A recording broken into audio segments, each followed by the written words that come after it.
Pay attention because everything you're about to see and hear will make history. None of it has happened before, not like this, and no one knows how it will play out. Not really. So President Biden has ended his re-election campaign and endorsed Vice President Kamala Harris. There is less than a month to the Democratic convention, just over 100 days until the election itself. This is where things stand right now, insofar as we know. We will hear from Vice President Harris today. She says she intends to earn and win the nomination. In less than 24 hours, she has picked up a ton of endorsements, and the Democrats have raised a ton of money. We have new information about what is happening behind the scenes around her, and if anyone might take her on, because just seconds ago, right on CNN, Senator Joe Manchin said he is pursuing the process. We're trying to figure out what that means. We have new reporting on what pushed President Biden over the edge, with two of his closest advisors telling him his path to victory was basically non-existent. We'll start very quickly there. CNN's Arlette Saenz is in Rehoboth Beach, Delaware, with how we got here. Arlette. Well, John, certainly a stunning and unprecedented moment played out over the course of the last 24 hours as President Joe Biden announced he was bowing out of the presidential race. This was a decision that the president, we're told, kept very close to the vest, with many on his senior staff and campaign team unaware that he had reached this decision until the very moment that that letter was posted on social media saying he would exit this race. Now, sources have told us the plans for President Biden to bow out of this race were really set into motion on Saturday evening. That included a sit-down meeting with two of his closest and longest-serving advisors, Steve Ricchetti and Mike Donilon. In that meeting here at Rehoboth Beach, Delaware, they laid out for President Biden what the polling picture looked like, what the picture looked like when it came to Democratic support. And a source told us that they essentially told the president that the path to victory at this moment was non-existent. At that point, by the end of the meeting, President Biden directed his most senior aides to start drafting that letter that was eventually posted on social media on Sunday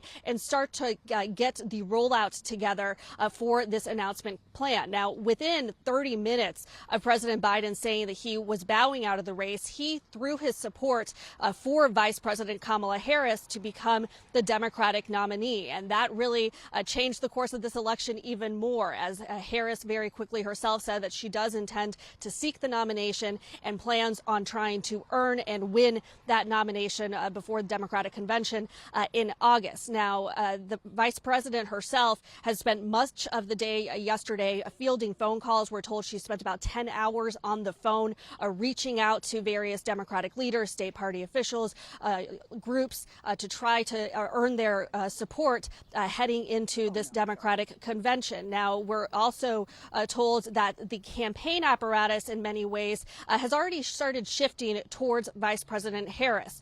You have, for instance, on social media, one of the campaign's rapid response accounts switched from Biden HQ to Kamala HQ. And on the fundraising level, she is already raking in major cash. A spokesperson this morning telling us that she has raised $49.6 million since yesterday, since President Biden announced that he was endorsing her to become the Democratic nominee. Of course, there are still many questions going forward about how this process will play out. There are some saying that there needs to be an open democratic process heading into that convention. And so that will be things that are closely watched in the coming days. But certainly for President Biden, this is a big moment as he is stepping aside from the race and throwing his support behind his vice president.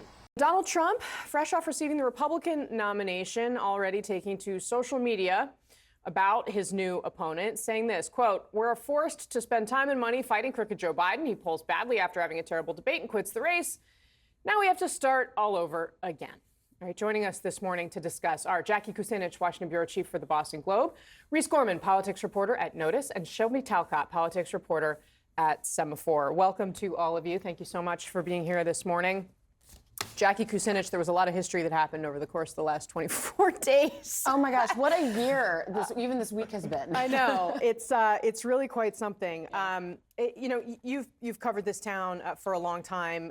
This clearly was, we're going to process Kamala Harris, obviously, and what is next for her. But for Joe Biden, this man has been on the stage for half a century, basically.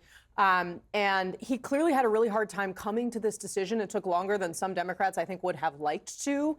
But at the end of the day, he did it. And now we find ourselves in a place that we as a country have never been before. Well, he was running out of time, right? Because we're barely 100 days before the election. He had this COVID diagnosis that was keeping him behind closed doors. And at the end of the day, it was all too much. I mean, they tried a plan to reinvigorate him. They got him on the news. They got him, out there on the campaign trail. And it just wasn't enough to assure Democrats that he was up not only to end the campaign, but to serve 4 more years. And as those defections kept coming, something had to be done. And now we're here. And you could see in the reporting just how tightly this information was kept and just how few people were around when he finally did decide to end his campaign and to pass the torch to Vice President Harris. Yeah, well, and Reese, I mean, the reporting around who was actually in Delaware with the president. He's secluded at his beach house in Rehoboth Beach. It is the tightest of tight circles, right? It's his family.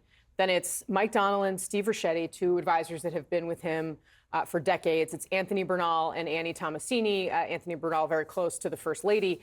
And that's basically it. But we did get a sense that Biden had started to change his mind late last week. There was a difference. I had spoken to a number of Democratic sources who said, something changed, right? The tone that was coming out of the campaign was evolving, was different. And it suggests that, he was kind of ready to make this decision earlier than he did, but it really all came together in the final moments before this letter went out. What's your latest reporting on all of it? Yeah, I mean, things also really changed, not just for Biden, but also for top Democrats just across the country and in Congress. I mean, before they were staying pretty quiet, and then you saw all of these leaks about Chuck Schumer telling him to stand down, Nancy Pelosi, what Hakeem Jeffries had told him. And so you started seeing Democrats really kind of trickle out because he wasn't heeding their advice in private and person. So they started trying to make this public kind of push to get him out of the race.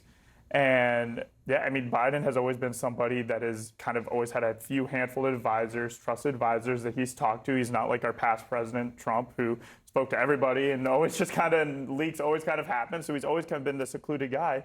And when Democrats were realizing that he wasn't taking their advice, they really tried to push him out, and that's ultimately what happened.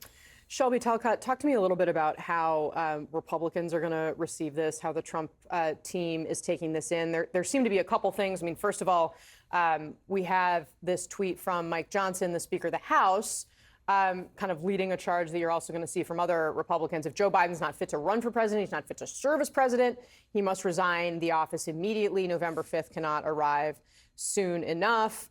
Now, the other line, too, is one that we heard from J.D. Vance. Joe Biden has been the worst president in my lifetime. Kamala Harris has been right there with him every step of the way.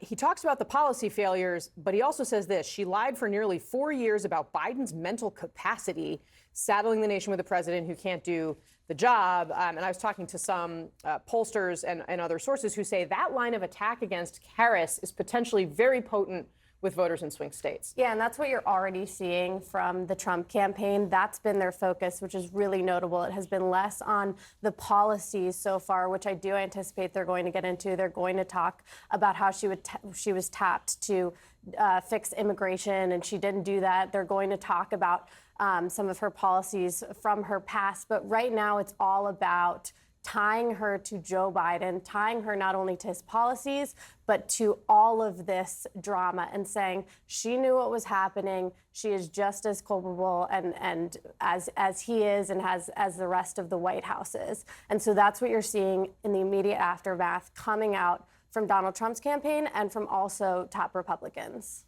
Yeah. Jackie, we're already seeing the Trump super PAC is already on the air attacking Kamala Harris. Yeah, and you started to hear this even during the convention last week. You started hearing Harris's name be woven into the attacks. So the fact that they were able to pivot this quickly is not terribly surprising. And